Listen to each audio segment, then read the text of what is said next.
Halo Bu Ruliani, apa kabar hari ini?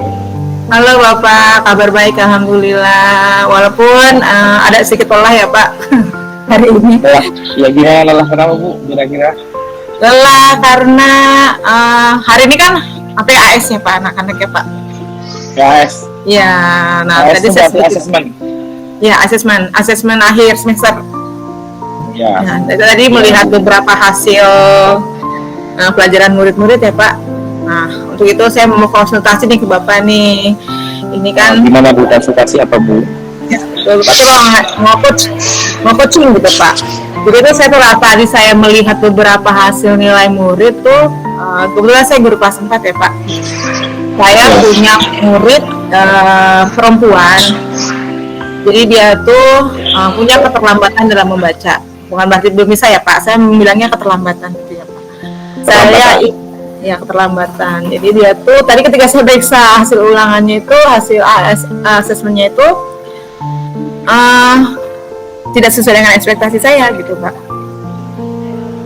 Hasil asesmennya tidak sesuai dengan ekspektasi Bu. Kira-kira asesmen apa ya Bu? Hari ini asesmennya itu adalah pendidikan Pancasila dan pendidikan agama.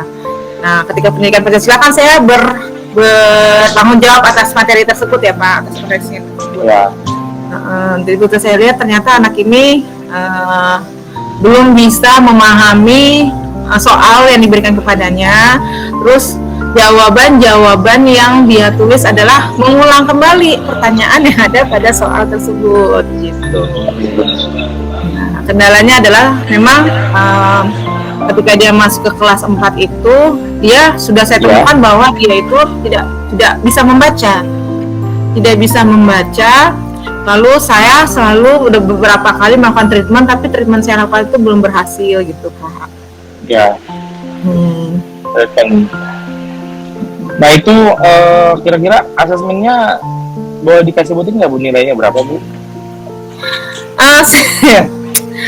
Jadi saya tuh karena tadi saya sudah melihat gitu ya Pak, saya bisa mengatakan bahwa nilainya tuh di angka 5 pun tidak gitu. Sedangkan kan untuk tingkat keberhasilan dia mengikuti asesmen adalah ketika dia mencapai angka 75, angka KM lah gitu ya Pak. Tapi dia mencapai angka 5 pun tidak, karena ya mungkin di beberapa soal dia mungkin bisa menjawab, mungkin kalau saya bilang dia hanya tebak-tebak betul dari pilihan gandanya seperti itu. Lalu kalau misalnya di esainya dia akan dapat poin plus lah dari dia menulis gitu kan, walaupun itu soalnya dia adalah ya poin menulis, jadi ada soal itu sendiri gitu ya Pak. Jadi itu kayaknya itu tidak bisa mengukur kemampuannya kan Pak gitu. Jadi itu sih saya pengen pertemuan hari ini saya pengen membuat bagaimana anak itu kembali bisa membaca, bisa membaca dengan cepat ya, dengan kelas dia sekarang kelas 4 gitu, dengan kemampuan teman-temannya. Kemampuan teman-temannya kan harusnya dia sudah tidak belajar membaca lagi kan Pak, harusnya dia sudah di fase tidak belajar dari hal-hal seperti itu lagi gitu. Nah itu ketika ibu kan berarti kan wali kelas 4 ya Bu ya. Berarti ketika ibu siswa perempuan ini, siswa ibu ini masuk, ibu juga sudah menemukan bahwa siswa ini belum bisa membaca, ya Bu.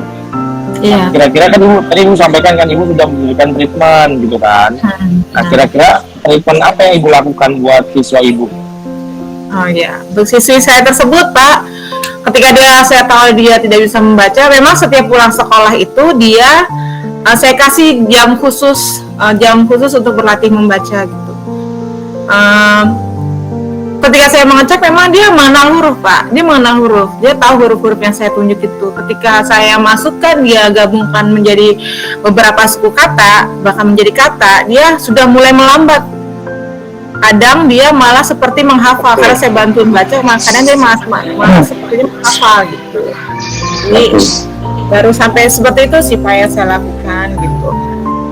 Jadi ibu sudah melakukan ada tambahan huruf khusus, kemudian juga sudah mengenalkan huruf.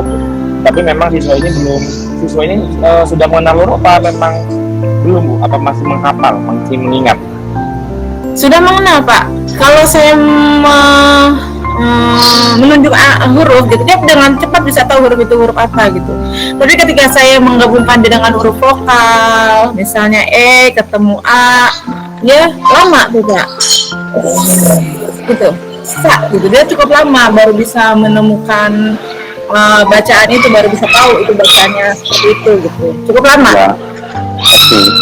Nah, Ibu sudah berkomunikasi dengan ini Bu, orang tuanya selama 1 semester ini? Sudah Pak Fadlan. Bahkan orang tuanya tuh datang ke saya khusus meminta tolong gitu. Tolong ya Miss Ruli, Ibu Ruli. Memang dari kelas 1, 2, 3 sudah dicoba juga oleh guru. Bahkan saya sudah berkonsultasi dengan guru sebelumnya, Pak. Berkonsultasi pada guru sebelumnya mengatakan, ini gimana ya si anak ini gitu. Emang dia belum bisa baca benar-benar gitu. Oh, dulu udah pernah saya ajarin juga Bu, sama kayak yang Ibu lakukan gitu. Bahkan dia sudah sampai di level 2 gitu kata tuh. Jadi membaca dari level 1, level 2 gitu. Dia sampai di level 2 gitu. Nah, begitu saya masuk ke kelas saya kok level 2-nya tidak kunjung berkembang Bu. Iya, saya juga di situ. Dia nggak maju-maju, makanya saya hentikan, kata gurunya seperti itu. Nah, jadi saya tuh kasihan kalau kita bilang anaknya maaf ya, inklusi atau ABK, sebenarnya tidak, karena kalau saya bicara dengan cara normal dengan dia menanggapi saya dengan anaknya normal sewajarnya gitu. Menghitung bisa. Menghitung justru bisa. Justru bisa. Oke. Nah, Ibu kalau udah komunikasi dengan guru Bu, kalau sama orang tua gimana Bu? Saya sudah komunikasi dengan orang tua. Orang tuanya justru menyerahkannya kepada saya, minta tolong supaya dilatih gitu anak. Oke. Jadi diserahkan kembali ke sekolah Ibu ya? Ke Bu Ruliani selaku gurunya. Nah, Ibu sudah untuk mencoba untuk mengecek siswa Ibu mungkin ke yang bidang ahlinya seperti psikolog atau memang tes IQ gitu-gitu Bu, untuk tes intelijensinya. Oh iya, itu sih yang belum saya lakukan ya Pak, karena saya sok kepedean sejatuhnya mungkin. Karena saya pikir saya bicara dengan dia cara normal, kayaknya anak ini nggak seperti itu gitu ya. Cuma saya belum sampai tuh ke tahap itu gitu Pak.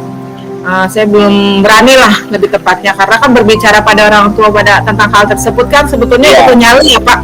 Butuh nyali dan butuh cara berkomunikasi yang baik supaya tidak menyinggung perasaan. Ya. Karena takutnya beliau berpikir bahwa anaknya tuh ternyata karena kan stigma ketika anak dikatakan bahwa Bu coba deh dibawa dia ke bagian cek gitu, itu stigmanya anak saya kan tidak seperti itu Bu gitu. Tapi kan saya juga tidak bisa, tapi saya berusaha membuktikan dengan Ibu kan sudah tahu misalnya anak Ibu nggak bisa baca gitu kan, tapi saya belum punya keberanian untuk melakukan hal itu sih sebenarnya Pak Fadlan. Masih membutuhkan banyak referensi apakah cara itu bisa dilakukan atau tidak. Mungkin itu untuk identifikasi saya ya Bu ya. Jadi Ibu sudah melakukan jam khusus, sudah memberikan jam khusus dengan huruf, komunikasi dengan orang tua juga. Nah, kira-kira setelah kita diskusi ini apa Bu yang akan Ibu strategi untuk selanjutnya untuk siswa Ibu ini? Nah, iya. Saya sih berdasarkan coaching hari ini ya Pak. Yang pertama adalah ya betul saran dari Pak Fadlan. Mungkin saya akan mencoba membicarakan kepada orang tuanya untuk membawa anak tersebut untuk diperiksa ke pihak yang lebih memahami tentang masalahnya beliau ya. Karena menurut saya kita kan guru punya keterbatasan ya Pak, yang punya ilmu itu pasti adalah orang-orang yang terbatas dalam menganalisis anak gitu ya. Itu mungkin strategi terbaru saya dari hasil coaching hari ini adalah saya akan berusaha untuk mengarahkan orang tuanya membawa anak tersebut untuk diperiksa IQ-nya. Yang kedua adalah yang mungkin betul saya akan lebih banyak mencari referensi nih dari Pak Fadlan tentang anak disleksia ini gitu ya. Apakah murid saya ini bagian dari anak tersebut, karena memang dia berhitung bisa Pak, berhitung bisa. Nah itu saya juga kaget kok dia berhitung bisa, tapi berhitung dalam artinya tidak membaca soal ya Pak, tapi dengan dia hanya lihat angka-angka yang di depan di berapa kali berapa tapi bisa menyelesaikan itu gitu. Makanya saya bilang dia sebenarnya tidak, makanya saya bilang dia ini dibilang tidak pintar, dia bisa gitu. Makanya kenapa ketika mau membacanya malah sangat buruk sekali gitu sih. Itu strateginya saya sih Pak. Nah, tadi kalau dari Ibu gimana cara mengantisipasinya nih agar orang tua di kantor sini? Cara mengantisipasinya mungkin yang pertama adalah saya pasti akan berkolaborasi dengan guru-guru yang sebelumnya. Gitu. Bukan berarti merasa memojokkan anak itu ya, tapi saya perlu penguatan gitu, penguatan yang menyatakan bahwa kita sudah mencoba berbagai cara Bu. Sampai berbagai cara kita berusaha membantu, tapi tidak bisa. Memang kita tidak punya kemampuan untuk menganalisa itu gitu. Ada orang lain yang bisa lebih pintar menganalisanya, bukan berarti anak itu tidak bisa. Saya akan pasti memberitahukan tentang kelebihannya dia, dan saya juga pasti memberitahukan kekurangannya supaya segera dicek. Karena kan ya orang tua juga harus tahu anak itu pintar matematika gitu. Dan juga saya pasti minta tolong sama guru-guru sebelumnya yang pernah memegang dia juga. Jadi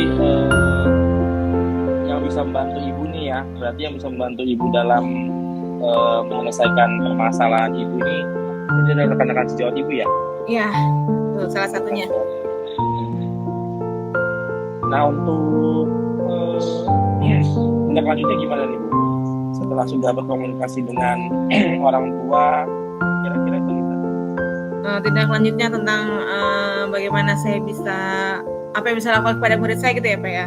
Iya. Tindak lanjutnya adalah yang pasti seperti yang awal tadi saya katakan, saya akan terus membangun komunikasi kepada orang tuanya. Yang kedua adalah terus berkomunikasi dengan pihak-pihak di sekolah yang langsung terhadap anak tersebut, termasuk guru bidang studi gitu. Dan tidak mau juga terpaku pada pemikiran bahwa oh dia tidak bisa membaca, bukan berarti dia anak terpaku pada pikiran seperti itu. Saya akan berusaha meningkatkan kemampuan dia yang lain sih Pak gitu. Walaupun dia memang tidak secerdas itu dalam hal membaca, mungkin dia akan cerdas di bidang-bidang lainnya. Itu sih yang mau saya ubah dari ya oke. Saya rasa banyak belajar juga ya dari Ibu nih. Jadi kayak misalkan tadi Ibu bisa tidak hanya untuk fokus ke membacanya aja, bisa mempelajari kemampuan siswa Ibu di bidang lain gitu ya. Karena kan kita sebagai guru kan walaupun belajar diferensiasi gitu ya, kita nggak harus melihat dari sisi bacanya sisi satunya gitu, kita harus lihat sisi kemampuannya. Ini keren banget sih menurut saya, ini bisa lakukan ini. Dan juga ya Bu ya, seperti yang sudah mengalami permasalahan juga. Jadi ini saya juga banyak belajar dari Ibu terkait pembelajaran diferensiasi di APK ya Bu ya. Iya betul Pak, semoga bisa saya jalankan gitu. Iya, semoga permasalahan Ibu bisa cepat diselesaikan, karena tujuan Ibu baik banget untuk agar siswa Ibu itu untuk perhatian kita ya Bu ya, sebagai guru, agar siswa kita itu mampu beradaptasi dengan luar. Pastinya memang membaca itu adalah jendela dunia ya Bu, bisa membaca, bisa menulis. Iya, betul sekali Pak Fadlan. Terima kasih juga sudah hari ini banyak membantu saya. Salah satu penguatan yang saya terima adalah mencoba berkomunikasi kepada pihak yang lebih memahami. Juga yang kedua juga akhirnya saya dari sini menjadi satu hal Pak. Oh, kalau dia tidak bisa membaca mungkin mendengar dia jago. Iya. Mungkin itu kali ya Pak. Kalau tidak bisa membaca, mungkin dia akan lebih baik kalau saya mengajarkannya dengan cara audio gitu ya. Dan dia mengucapkan, tidak perlu menulis tapi cukup mengucapkan apa yang dia tahu. Luar biasa. Saya menemukan solusi baru tuh Pak, salah satunya Pak. Jadi gaya belajar ya. Ya, gaya belajarnya saya ikut nyari gaya belajarnya betul. Betul sekali. Jadi nanti bisa diinfoin lagi Bu nanti ya, tahu gimana setelah Ibu melakukan tindak lanjutnya, setelah Ibu berkomunikasi dengan orang tua dan juga berkomunikasi dengan orang yang lebih ahlinya terkait siswa Ibu, kita bisa berkomunikasi lagi ya Bu ya. Iya Pak. Tunggu Bu kabar siswa Ibu. Terima kasih Pak Fadlan. Semoga kabarnya semakin membaik ya Pak Fadlan. Amin.